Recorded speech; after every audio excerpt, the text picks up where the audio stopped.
He has intimidated into silence or imprisoned or executed everyone within not just the CCP, but the broader system who is capable of independent thought. He no longer has advisors. No one wants to bring him information because they don't know how he's going to react. He has literally shot the messenger so many times that he is making decisions in the dark.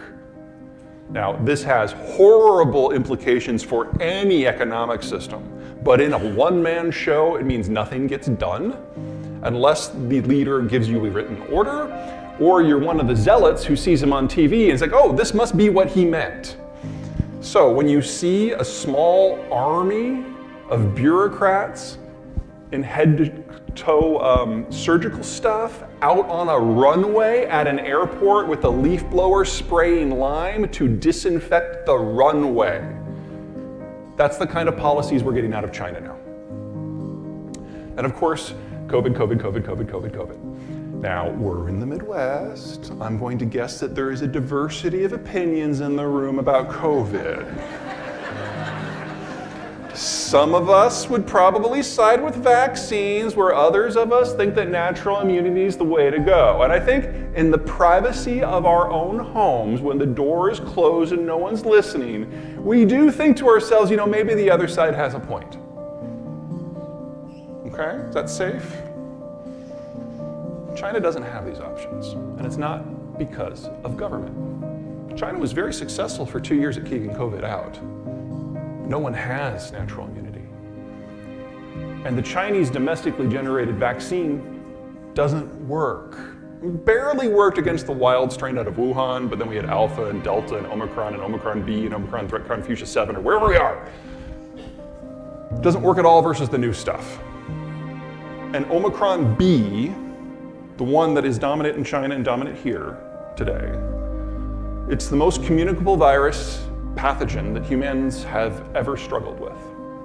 And the death rate from it is higher than any of the previous strains. And for us, this is a footnote because we all have multiple sources of resistance now, but the Chinese have none. And if they opened, you'd be looking at 5 million deaths in China a month for at least a quarter, minimum. So they can't. Lockdowns are their only policy tool. Shanghai went into lockdown on April 1. They came out on June 1. They nearly went into lockdown again last week. It's a little touch and go right now. We're all familiar with Vegas, right? What happens in Vegas totally leaves Vegas if it's a venereal disease. Yeah. China right now is struggling with an outbreak in Macau, which is their Vegas. So you should be expecting major metropolitan lockdowns across the country within a month. This is China's new normal. They can no longer participate in manufacturing supply chains because they can't keep the factories open. They are prioritizing health. That comes at a cost. Now, they're going to be losing access to Russian crude because of the war. They're losing access to manufacturing and employment because of their health policy. And we're having government failure as a managerial issue. All that really leaves is food security. Now, we all know that they love their pork. And we all remember African swine fever from 3 years ago when they had to cull more hogs than the rest of the world has hogs commercially. Now, they've started to get back in. Well, they've done more than start. They've offered a series of subsidies at the federal and the local levels in order to encourage hog farmers to re-enter the market, but they forgot to abrogate the debts of the hog farmers that went out of business because of ASF. So you've got 2 million dudes like me taking subsidies who have no idea what to do with a pig. And so they're buying food from everywhere in the world, even if it's not appropriate for hogs. So obviously they're going for soy and corn, but they're like getting broken rice out of India and like croissant grade wheat out of France to feed to pigs. Like the least efficient way to do it. And again, 2 million people who have no idea what they're doing. Now, according to Chinese statistics, there has been no ASF in the country for months. She gets it.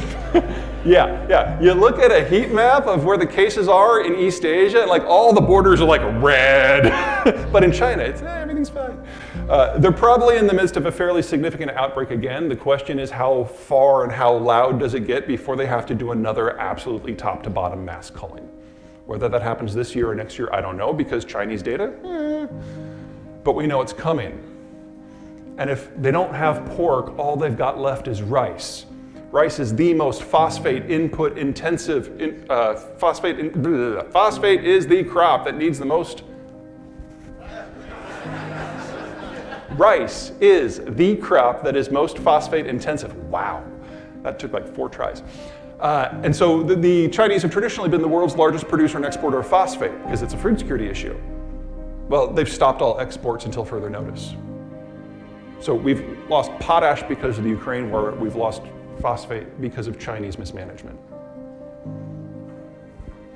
Let's talk oil.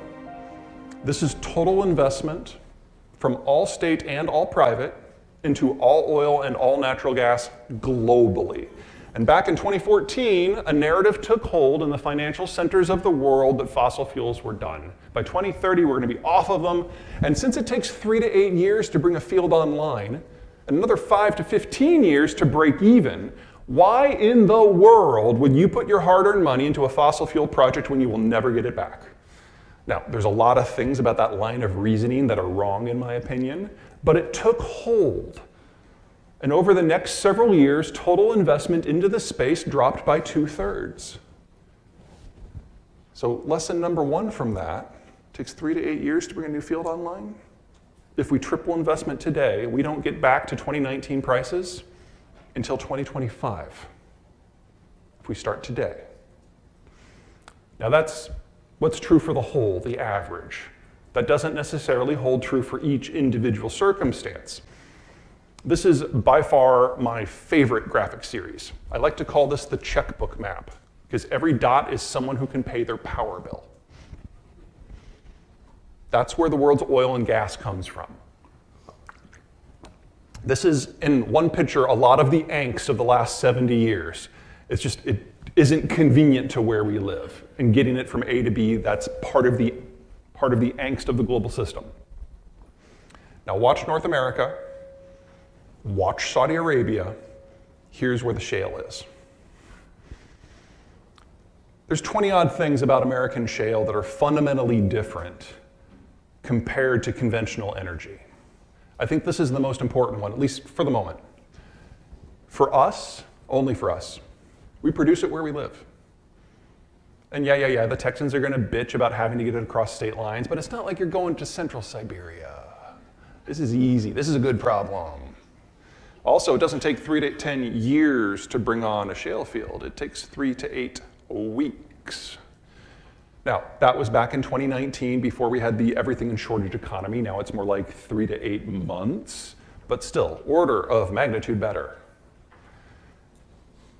But not for anyone else.